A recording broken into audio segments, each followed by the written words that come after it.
Farmer chief justice D Y Chandrachud इस समय एक गंभीर बीमारी से गुजर रहे हैं, एक ऐसी अवस्था से गुजर रहे हैं जिससे निजात पाना मुश्किल होगा।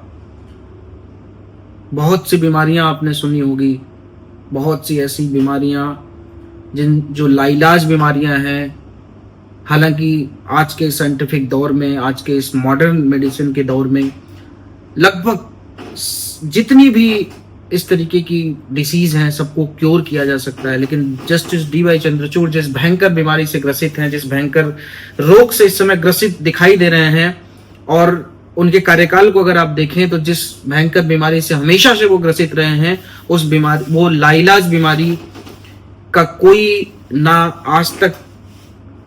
कोई समाधान निकल पाया है, ना ही मुझे लगता है कि समाधान कोई आगे निकलने वाला है। वो बीमारी है छपास की बीमारी। वो छपास की बीमारी वो होती है कि जिसको सुबह अखबार का पन्ना खोले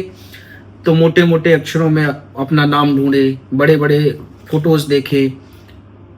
सोशल मीडिया स्क्रॉल करे तो उसी की बात हो। पहले के जमाने में अखबार के पन्ने लोग उलटते थे, कुछ बहुत सारे लोग इतिहास में ऐसे दर्ज हुए जिन्हें छपास की बीमारी होती थी। आज जस्टिस डीवाई चंद्रचूड़ उसी छपास की बीमारी से बहुत भयंकर ग्रसित दिखाई दे रहे हैं, क्योंकि वो कोई ऐसा मीडिया संस्थान नहीं, कोई ऐसा मीडिया चैनल नहीं, कोई ऐसा यूट्यूब चैनल नहीं जिसको वो इंटरव्यू देने के लिए तत्पर नहीं दिखाई दे रहे हैं। शायद इतिहास के ये पहले जज हैं जो अदालत में दिए गए फैसलों को रिव्यू, अदालत में दिए गए फैसलों के बारे में एक्सप्लेनेशन आप मीडिया वालों को दे रहे हैं। ये किस तरीके की परिपाटी जस्टिस डीवाई चंद्रचूड़ सेट कर रहे हैं आने वाले जजेस के लिए कि आपने जो फैसले कोर्ट में दिए उसका एक्सप्लेनेशन आप मीडिया को दे रहे हैं, उसका एक्सप्लेनेशन आप चैनल पे बैठ के, आप अपने रिटायरमेंट के बाद घूम घूम कर, कभी गाड़ी में बैठकर, कभी यहां बैठकर, कभी वहां बैठ के आप उसका एक्सप्लेनेशन दे रहे हैं। अगर आपको अपने जजमेंट्स में एक्सप्लेनेशन ही देना था, अगर आपको लगता है कि आपके जो जजमेंट्स रहे हैं वो जजमेंट्स आपने या तो अपनी जो कानून है उसके इतर दिया है, या फिर जो भारत की संस्कृति है, जो सभ्यता है उसके इतर दिया है, अगर आपको एक्सप्लेनेशन की जरूरत पड़ी है, आपने अपने कार्यकाल में जब आप चीफ जस्टिस रहे तो आपने लगभग आधे से ज्यादा कार्यकाल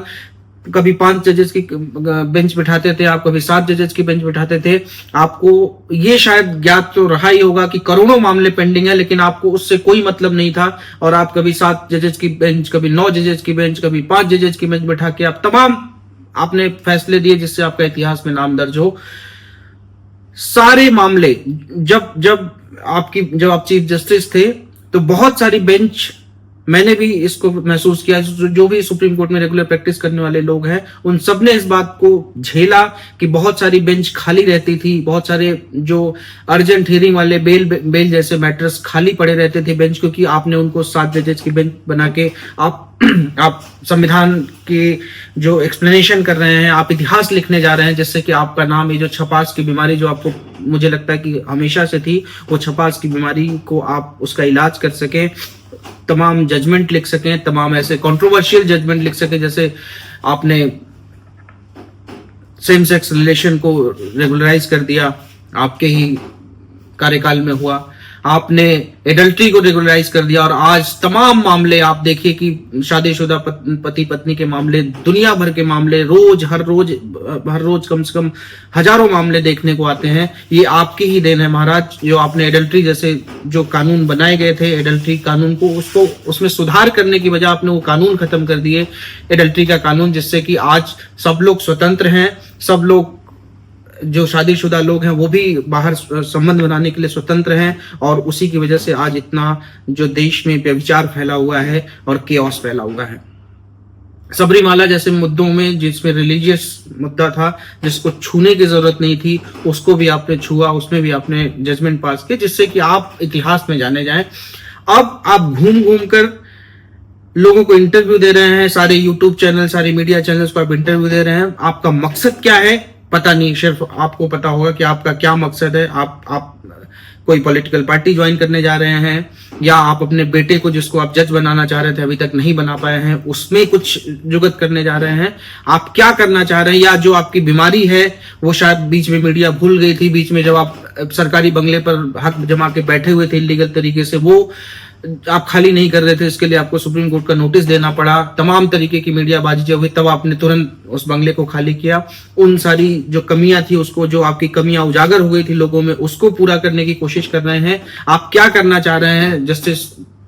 फॉर्मर जस्टिस डीवाई चंद्रचूड़, ये शायद आपको ही पता होगा, लेकिन आप जो कर रहे हैं वो बिल्कुल गलत कर रहे हैं, बिल्कुल गलत परिपाटी सेट कर रहे हैं। जो आने वाले जजेस हैं, जो रिटायर होंगे जजेस, उनके लिए आप बिल्कुल गलत परिपाटी सेट कर रहे हैं, क्योंकि ये जो परिपाटी है ये बिल्कुल गलत है। आपने जो फैसले दिए, चाहे सही हो चाहे गलत हो, देश को मानना पड़ेगा, देश ने माना, हम सब ने माना, लेकिन आप उसको घूम घूम कर एक्सप्लेनेशन दे रहे हैं। ये बहुत ही बेहद निम्न स्तर का काम है। मेरा अनुरोध है कि इस तरीके का काम और इस तरीके की परिपाटी बंद कर दीजिए, और जो आपकी बीमारी है उस बीमारी को आप कहीं और से भी उसको,